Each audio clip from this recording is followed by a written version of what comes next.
10월 23일 수요일 오늘의 말씀입니다. 오늘의 말씀은 갈라디아서 3장 10절로 18절입니다. 갈라디아서 3장 10절로 18절까지의 말씀입니다.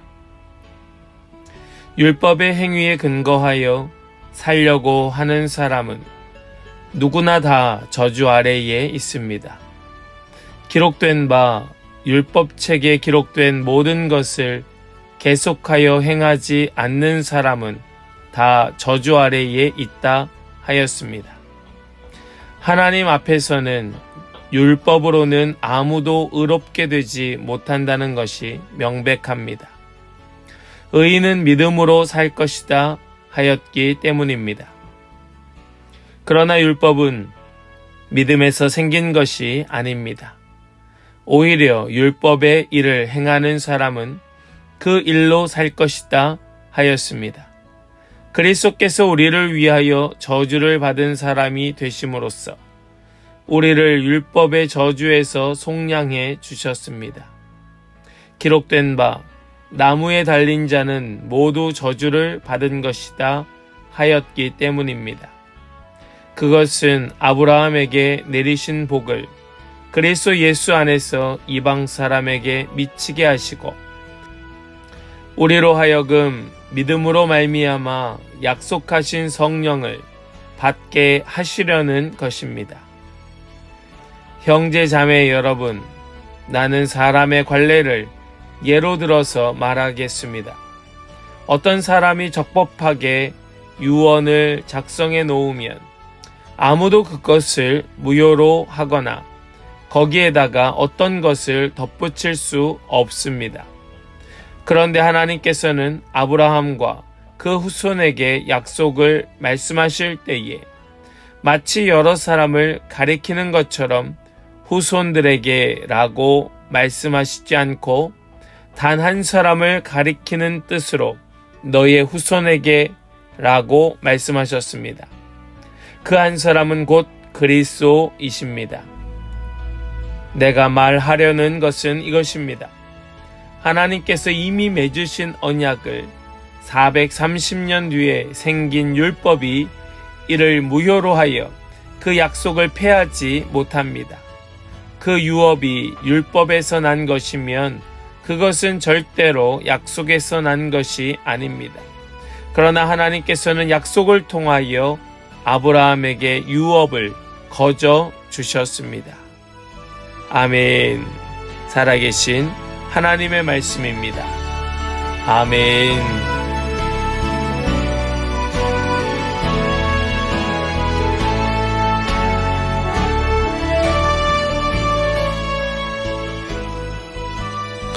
할렐루야. 오늘도 우리에게 말씀 주시는 주님을 찬양합니다.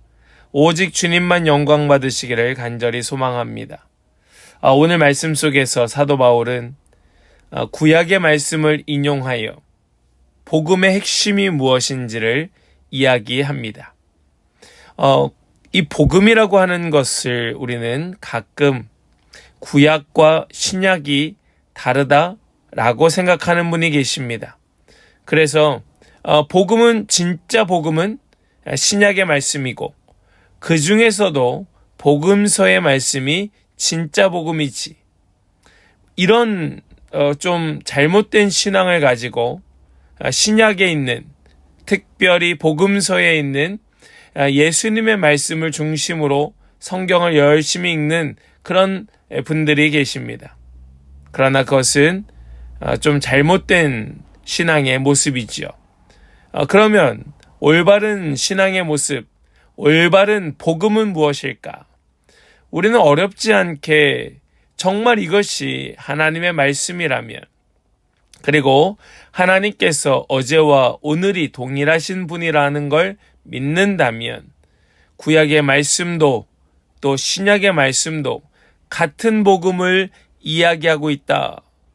이것을 우리가 이해할 수 있는 것이 다분히 상식적인 복음에 대한 그런 인식일 것입니다. 할례를 받고 율법을 지켜야 구원을 받을 수 있다고 주장하는 자들, 오늘 말씀에서 사도 바울은 그들은 저주 아래 있다라고 말합니다. 우리의 예배의 형식, 이렇게 예배해야 돼. 우리가 가지고 있는 어떤 전통들, 이렇게 해야 돼. 다 거짓된 것입니다. 하나님은 율법의 행위가 아니라 믿음을 보시고 언약을 맺으셨기 때문입니다. 여러분 기억하시길 바랍니다. 우리 하나님은 믿음을 보시고 언약을 맺으셨고 그 언약을 신실하게 지금까지 지켜오고 계시는 것입니다. 바울이 보기에는 할례를 받고 율법을 지켜 유대인이 되어야 한다고 주장하는 자들은 저주 아래에 있는 자들일 뿐이었습니다. 율법은 행하지 아니하는 자는 저주를 받을 것이라고 선언하고 있습니다. 이게 율법이에요. 율법은 바로 우리가 얼마나 죄인인가라는 것을 알게 해주는 도구이기 때문에 그렇습니다. 그 누구도 율법을 모두 지킨 자는 없습니다. 그래서 율법에 매여 있는 자는 결국 저주 아래 있게 될 수밖에 없는 것이죠. 유대인들은 자기들이 율법을 만들었다. 율법을 받았다. 하나님께서 우리에게 율법을 주셨다라고 자부하고 있지만 그들은 그 율법을 온전히 지키며 살 수 없는 자들이었습니다. 그래서 그들은 도리어 하나님으로부터 받았다고 주장하고 있는 그 율법, 우리만이 율법의 백성이고 율법의 민족이야 라고 주장하는 것이 도리어 자신들에게 너무나도 불리한 까닭은 그들도 하나님의 율법을 지키지 못하는 자이기 때문에 그렇습니다. 사도 바울은 율법이 어디에서 나온 것인지, 무엇으로 말미암은 것인지 그 의미와 정신과 그 본질을 이해하고 그것을 깨닫지 못한다면 율법을 지켜도 소용이 없다라고 주장하고 있는 것이 오늘 말씀의 그 중심의 내용인 것이지요. 율법으로 구원을 얻으려 한다면 하나도 빠짐없이 행하는 수밖에 없습니다. 그러나 실제로는 모두가 율법의 저주를 당하게 될 뿐이지요. 예수님께서 죽으신 죽음도 역시 하나님께서 약속하신 율법의 저주 아래에 있었기 때문에 그렇습니다. 이 백성들이 그 율법의 저주 아래에 있으니까 하나님께서는 이 백성들을 구원하시기 위하여 스스로 십자가에 죽으셔야 했다는 말씀입니다. 그런데도 불구하고 여전히 그 율법의 중요성을 강조하면서 그 예수님을 죽인 율법, 내가 지키지 못한 그 율법을 여전히 놓지 못하고 있는 것은 그거는 도저히 이해할 수 없는 어리석음이죠. 율법이 구원의 길이 아니라는 사실이 예수님의 십자가로 증명되었음에도 불구하고 오직 예수 그리스도를 믿는 믿음만으로 구원을 받았음에도 불구하고 여전히 율법의 끈을 놓지 못하고 있는 이 유대인들의 어리석음을 여전히 따라가고 있는 많은 백성들, 그들은 자신들이 얼마나 그 저주 아래에 고통받고 있는지를 이해하지 못하고 깨닫지 못하는 정말로 안타까운 자들인 것입니다. 아브라함도 구원을 받은 자이지요. 틀림없는 사실 아닙니까? 그런데 이 아브라함이 구원을 받은 것은 율법이 있기 430년 전이라 말하고 있습니다. 아브라함은 율법으로 구원을 받은 자가 아닌 것입니다. 아브라함은 믿음으로 구원을 받았습니다. 믿음으로 아브라함은 약속을 받았습니다. 하나님과 언약을 맺었습니다. 그리고 그 하나님의 언약은 지금도 유효합니다. 그래서 사도 바울은 이방인들이 율법을 굳이 따를 이유가 없지 않겠냐라고 주장하고 있는 거예요. 우리 14절 말씀을 좀 보실까요? 14절입니다. 그것은 아브라함에게 내리신 복을 그리스도 예수 안에서 이방 사람에게 미치게 하시고 우리로 하여금 믿음으로 말미암아 약속하신 성령을 받게 하시려는 것입니다. 아멘. 믿음으로 약속하신 성령을 받는 겁니다. 율법으로 약속하신 성령을 받는 것이 아닙니다. 이것이 사도 바울의 주장이고 그것이 바로 복음의 핵심인 것이죠. 이처럼 할례와 율법과 같이 겉으로 보이는 것에 치중하면 형식적인 것들, 또 전통적인 것들에 치중하면 본질을 보지 못하고 오히려 그것을 놓치고 잃어버려서 저주 아래에 머물 수밖에 없게 되는 것입니다. 예수를 믿어도 불행하고 예수를 따라도 기쁘지 않는 거예요. 이것이 얼마나 안타까운 일입니까? 우리 모든 성도들은 바로 이 율법으로부터 자유한 자가 되시기를 주님의 이름으로 간절히 축원합니다. 유대인들이 할례와 율법을 강조한 이유는 그것이 바로 언약의 백성이라는 표식이라고 생각했기 때문에 그렇습니다. 이것을 우리 민족이 받았으니, 유대인이 그 율법을 받았으니 유대인만 구원의 백성인 것이다 라고 연결되었던 것입니다.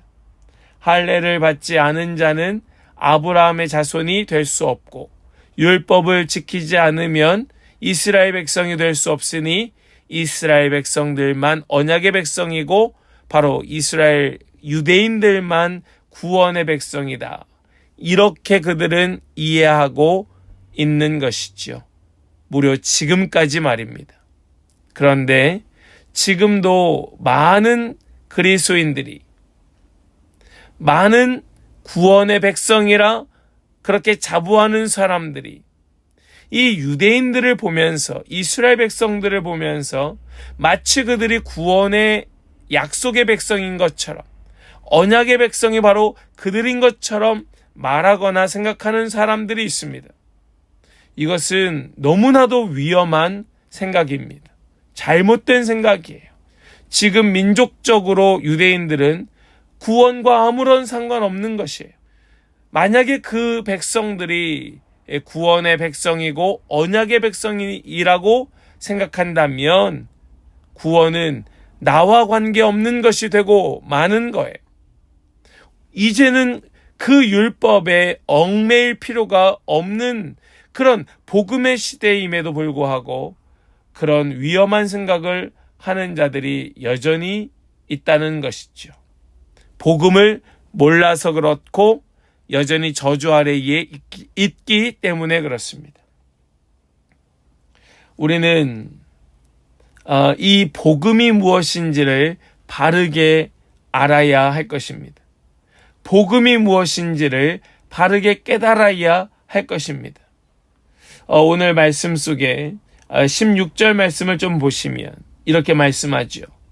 그런데 하나님께서 아브라함과 그 후손에게 약속을 말씀하실 때에 마치 여러 사람을 가리키는 것처럼 후손들에게라고 말씀하시지 않고 단 한 사람을 가리키는 뜻으로 너희의 후손에게라고 말씀하셨습니다. 그 한 사람은 곧 그리스도이십니다. 아멘. 여러분, 이 말씀이 얼마나 중요한 말씀입니까? 바로 하나님의 약속은 단 한 사람, 예수 그리스도를 향하여 있다. 그 예수님께 집중하고 있다. 그러므로 우리도 복음을, 구원을, 믿음을 이야기하면서 또한 하나님의 약속, 언약을 이야기할 때에 우리는 오직 한 사람, 예수 그리스도께 우리의 시선을 두고 그분을 주목하여 집중하여야 한다라는 것을 말씀합니다. 언약의 시작은 모세에게 주어진 율법이 아니라는 겁니다. 모세에게 주어진 율법이 핵심이 아닌 거예요. 중요한 것은 무엇입니까? 하나님께서는 그 언약을 아브라함과 맺으셨고 그 약속, 언약은 예수님께로 향하고 있다는 것입니다. 그리하여 복음이라는 것은 구약과 신약이 나누어질 수 없고 복음이라고 하는 것은 어제나 오늘이 다르지 않은 겁니다. 지금 이 시대라고 하여 복음이 달라진 것이 아니고 복음은 바로 오늘날 지금 이 순간까지 언제나 동일한 하나일 뿐입니다. 하나님은 구약시대와 신약시대를 구분하지 않으시고 오직 믿음을 보시고 하나님의 백성을 구원해 주셨던 것입니다. 우리 이 사실을 기억하시기를 간절히 소망합니다. 하나님의 약속은 아브라함과 맺으셨지만 그 약속은 예수 그리스도께로 향하고 있다. 그 약속은 바로 이 모세에게 주신 율법에 있는 것이 아니라 바로 약속을 맺으신 하나님께 있다. 그리고 그 예수 그리스도께로 집중되고 초점이 맞춰진 예수님을 믿는 자, 그 믿음을 보시고 하나님께서는 구원을 이루신다. 유대인들은 율법을 강조하면서도 율법을 제대로 알지 못하였기에 그들은 저주의 백성이 되고 말았습니다. 무엇보다 율법을 주신 하나님이 누구이신지를 전혀 몰랐던 것입니다. 우리가 섬기는 분은 예로부터 지금까지 동일한 하나님입니다. 믿음을 의롭다 여기시는 그분께서, 그 중심을 살피시는 그 주님께서, 하나님께서 우리의 믿음을 보시고 기뻐하시며 우리를 완전한 구원으로 인도하여 주실 것을 믿습니다. 우리 오늘도 그 믿음으로 살아가시고 믿음으로 승리하시는 우리 모든 백성들, 모든 성도들 다 되시기를 주님의 이름으로 간절히 축원합니다. 아멘. 기도합니다. 하나님 감사합니다. 오늘 우리에게 주신 이 말씀을 우리의 마음에 새기고 또 우리의 삶으로 지키게 하여 주심을 감사합니다. 주님, 오늘 이 말씀을 붙들고 오늘 온종일 살면서 이 말씀의 의미를 이해하고 깨닫게 하여 주시고 이 말씀이 진정으로 우리의 중심으로부터 받아들여지고 또 붙들어져서 말씀, 이 복음 떠나지 않고 올곧게 복음으로 살아가는 우리 모든 성도들 다 되게 하여 주시옵소서. 믿고 감사 찬송 올려드리며 또한 주님께 우리 모든 성도들 의탁드리며 예수 그리스도의 거룩하신 이름으로 기도하옵나이다. 아멘.